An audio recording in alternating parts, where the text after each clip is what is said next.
नमस्कार दोस्तों, आज हम एनालिसिस करने वाले हैं डेल्टा कॉरपोरेशन लिमिटेड का। देखते हैं कि इनका बिजनेस मॉडल कैसा है, फ्यूचर प्रॉस्पेक्ट्स क्या हो सकते हैं और क्या ये कंपनी इन्वेस्ट करने के लायक है। सबसे पहले देखते हैं कि इनका बिज़नेस किस तरह का है। तो ये गेमिंग में ही इनका ज़्यादातर बिजनेस है और 55% ऑफ गेमिंग मार्केट शेयर इनके पास है इंडिया में। इनके पास 3 ऑफशोर और 1 लैंड बेस्ड कसिनो है, गोवा में, दीव और दमन में और सिक्किम में भी है। और ये अभी एक्सपांड करने का भी सोच रहे हैं नेपाल में, जहाँ का उनके पास उनको उसका लाइसेंस तो मिल गया है, लेकिन वहाँ पे अभी इनका कसिनो शुरू नहीं हुआ है, तो वो उनका ऑनगोइंग एक प्रॉस्पेक्टस है। अड्डा 52 नाम का एक एप्लीकेशन है इनके पास, ड्रीम 11, माई सर्कल 11 वगैरह जो गेमिंग एप्लीकेशन है आपको पता ही होगा, उनमें से एक। वहाँ से इनका 50% रेवेन्यू आता है। और तीसरा इनका बिजनेस है हॉस्पिटैलिटी, होटल्स वगैरह, रिजॉर्ट्स वगैरह, तो वहाँ से भी इनका 50% थोड़ा बहुत रेवेन्यू आता है। तो इस तरह का इनका बिज़नेस है, मेनली गेमिंग सेक्टर का इनका बिज़नेस है। तो जब गेमिंग सेक्टर के बारे में हम बात करते हैं तो हमें ये सोचना चाहिए कि इनमें रिस्क्स क्या हैं इन्वेस्टमेंट के और रिटर्न्स क्या हो सकते हैं। तो देखिए, गवर्नमेंट के रूल्स रेगुलेशंस पे इनका बहुत सारा बिजनेस डिपेंडेंट है। जैसे FMCG सेक्टर हो गया या फिर फार्मा हो गया, वहाँ पे ज़्यादा दिक्कतें हमें देखने को नहीं मिलती गवर्नमेंट की तरफ से। लेकिन गेमिंग इंडस्ट्री एक ऐसा बिज़नेस है जहाँ पे कभी भी कोई भी न्यूज़ आ सकती है। इनको कभी भी नया कसिनो ओपन करने के लिए अप्रूवल मिल सकता है या फिर एग्जिस्टिंग कसिनो बंद करने के लिए भी ऑर्डर मिल सकता है गवर्नमेंट की तरफ से। सो ये चीज़ें हमें समझ के चलना होगा, पहली चीज़। इसीलिए इनका रिटर्न्स बहुत वेरी कर सकते हैं। एक और चीज़ कही जाए तो रिसेंट टाइम्स में इस तरह के जो बिजनेसेस हैं वो सामने आए हैं या फिर ग्रो कर रहे हैं।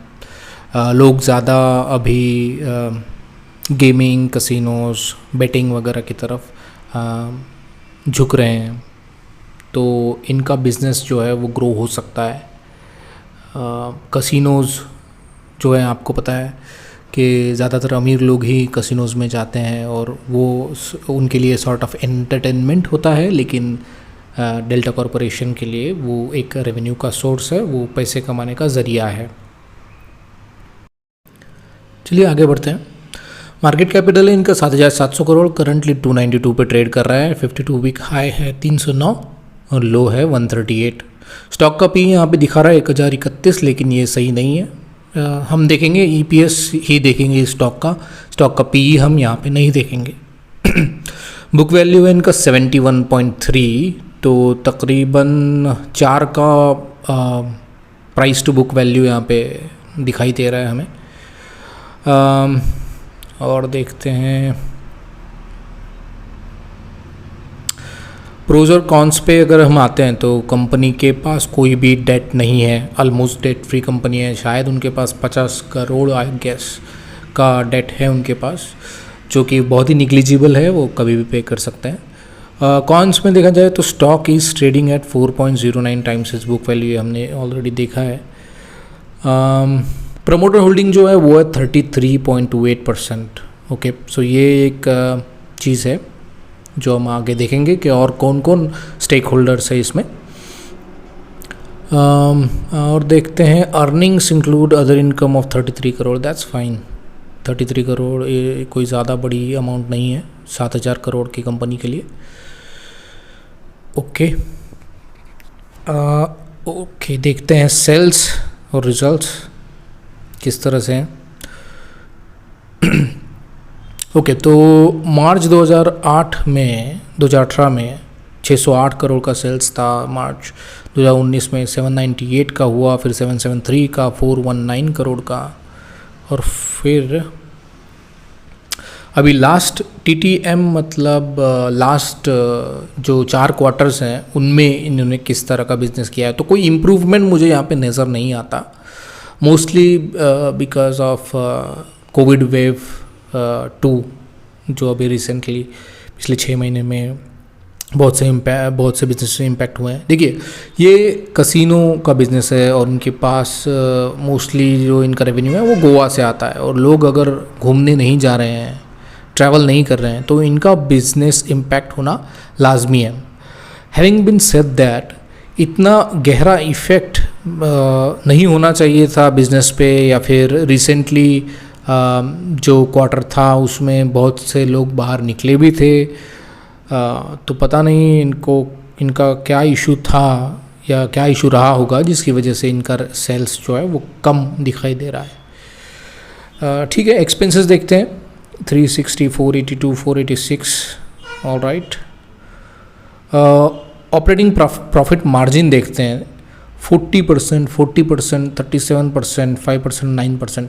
अगर हम शुरुआती 3 सालों के बारे में बात करें, 18, 19, 20 के, तो देखिए बहुत बढ़िया ऑपरेटिंग प्रॉफिट मार्जिन यहाँ पे दिख रहा है। 40% कोई छोटी मार्जिन नहीं होती मार्केट में।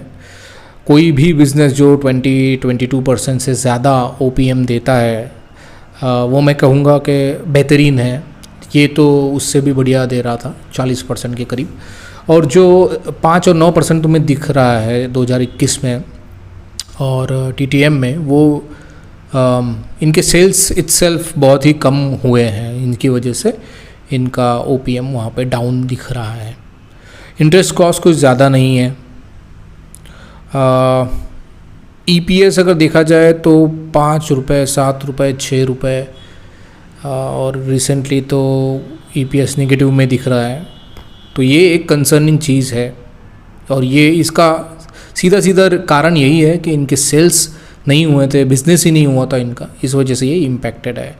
अभी देखिए, कोविड के वजह से अगर हम कहें कि इनका बिज़नेस इम्पैक्टेड है, तो वी कैन से कि आने वाले दिनों में ये रिकवरी करेगा, या फिर यहाँ पे रिकवरी देखी जा सकती है इन सेल्स नंबर्स।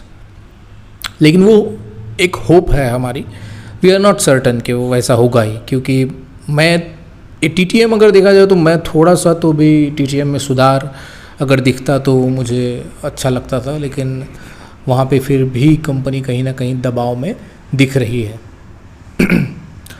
आगे देखते हैं। रिजर्व्स ठीक ठाक हैं, बोरोइंग्स निग्लिजिबल, टोटल एसेट्स देखिए कांस्टेंट है पिछले 4 सालों में।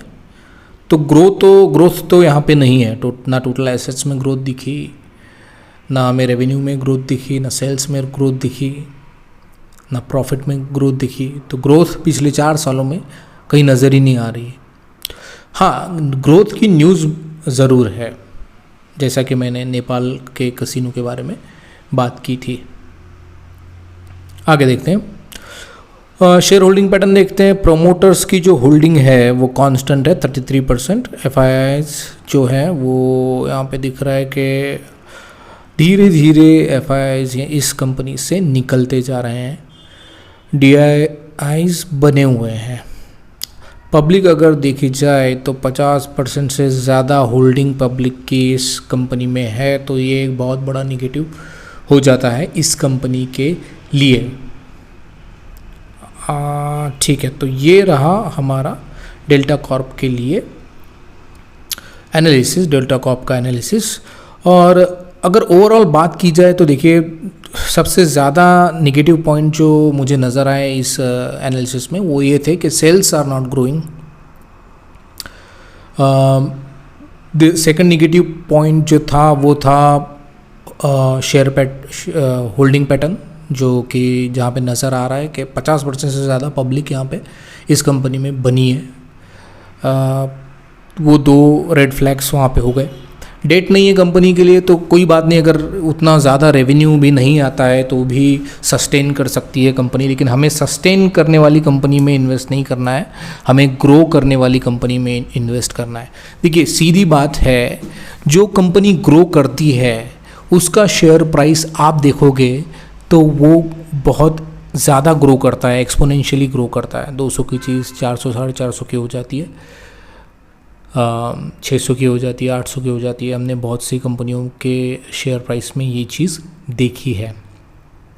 उसके बाद अगर कोई पॉजिटिव बात इनमें अगर देखा जाए तो एक ये पॉजिटिव है कि कंपनी के ऊपर डेट नहीं है, किसी को पे नहीं करना है कंपनी को।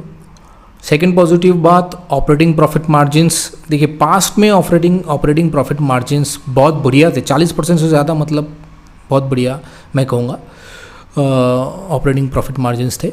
लेकिन रिसेंटली 1-1.5 साल में यहाँ पे वहाँ पे भी हमें इम्पैक्ट देखने को मिला है। तो देखिए इसकी ग्रोथ का पूरा जो डिपेंडेंसी है वो इसी चीज़ पे आती है कि कोविड के इम्पैक्ट से ये कंपनी बाहर कैसे निकलती है। और टूरिज़्म, जब टूरिज़्म रिकवर करेगा, टूरिज़्म इंडस्ट्री रिकवर करेगी, लोग बाहर निकलेंगे, घूमने जाएंगे वगैरह वगैरह, तब यहाँ पे हमें कुछ बिजनेस ग्रोथ दिख सकती है। तब तक इस कंपनी का कुछ कहा नहीं जा सकता। और रिसेंटली मैं खुद भी इसमें इन्वेस्टेड था, मैं पूरा एग्ज़िट कर चुका हूँ इसमें से। तो मैं नहीं चाहता कि करंट प्राइस जो चल रहा है 295 वगैरह, वो मेरे ख़्याल से थोड़ा हायर साइड है। कंपनी का पास्ट अगर 10 साल का भी बिज़नेस में देख लूँ तो अर्निंग पर शेयर उनका 6 से 7 रुपये रहा है।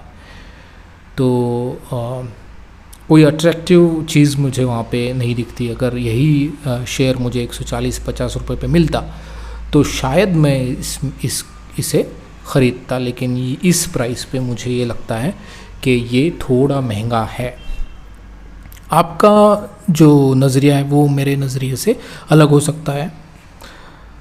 ठीक है दोस्तों, तो फिर ये था अपना डेल्टा कॉर्प का एनालिसिस। फिर से मिलेंगे किसी और वीडियो में, तब तक के लिए बाय बाय।